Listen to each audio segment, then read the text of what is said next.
Perkenalkan, saya Sarnova dengan NPM 2141-2008, Prodi Akuntansi 2021.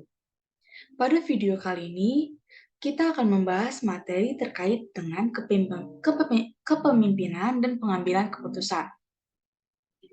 Dalam presentasi ini, kita akan membahas pentingnya kepemimpinan dalam pengambilan keputusan yang efektif dan bagaimana hal ini berdampak pada kesuksesan suatu organisasi. Slide selanjutnya, kepemimpinan, pengertian dan karakteristik. Yang pertama, pemimpin yang visioner.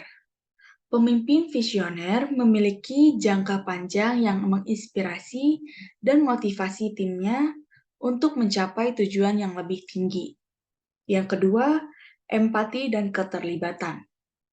Kepekaan sosial dan hubungan emosional yang baik dengan anggota tim dapat meningkatkan hubungan kerja yang solid. Yang ketiga, komunikasi yang efektif. Kemampuan untuk mengomunikasikan ide dan tujuan dengan jelas dan efektif adalah salah satu karakteristik penting dari seorang pemimpin. Slide selanjutnya, pengambilan keputusan, proses dan metode. Mengidentifikasi masalah. Mengidentifikasi masalah atau situasi yang membutuhkan pengambilan keputusan. Yang kedua, pengumpulan informasi. Mengumpulkan data dan informasi yang relevan untuk membantu dalam proses pengambilan keputusan.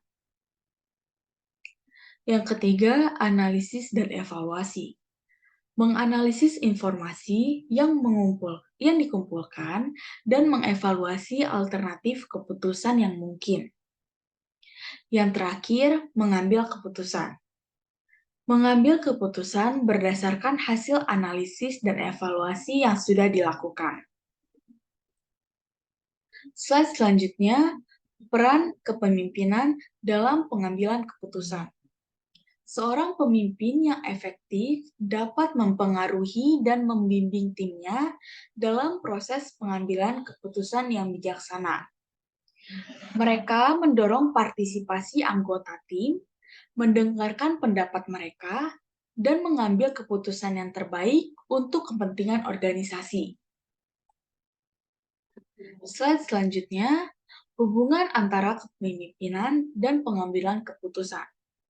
Kolaborasi dan tim kerja. Kepemimpinan yang baik memfasilitasi kolaborasi antara anggota tim, mendorong perspektif yang berbeda, dan mengambil keputusan berdasarkan masukan dari seluruh tim. Yang kedua, perencanaan strategis. Pemimpin yang baik memiliki kemampuan untuk mengarahkan proses pengambilan keputusan ke arah pencapaian tujuan jangka panjang dan visi yang telah ditetapkan. Yang ketiga, manajemen risiko. Pemimpin yang efektif mempertimbangkan risiko dan konsekuensi dari setiap keputusan yang diambil dan mengelola risiko dengan bijaksana. Slide selanjutnya, tantangan dalam kepemimpinan dan pengambilan keputusan. Yang pertama, tekanan waktu. Seringkali kepemimpinan dan pengambilan keputusan harus dilakukan dalam batas waktu yang terbatas, yang dapat menyebabkan ketegangan dan keputusan yang tergesa-gesa. Yang kedua, ketidakpastian. Keputusan seringkali harus diambil dalam situasi yang sulit dan ketidakpastian, di mana tidak semua informasi yang diperlukan tersedia. Yang ketiga, konflik keinginan. Tuntutan dan keinginan yang berbeda-beda dari anggota tim dapat menyebabkan konflik dalam pengambilan keputusan. Slide selanjutnya, strategis untuk meningkatkan kepemimpinan dalam pengambilan keputusan. Yang pertama, meningkatkan keterampilan komunikasi. Keterampilan komunikasi yang lebih baik meningkatkan pemimpin untuk lebih efektif dalam menjelaskan, mendengarkan, dan mempengaruhi anggota timnya. Yang kedua, mendorong inovasi dan kreativitas.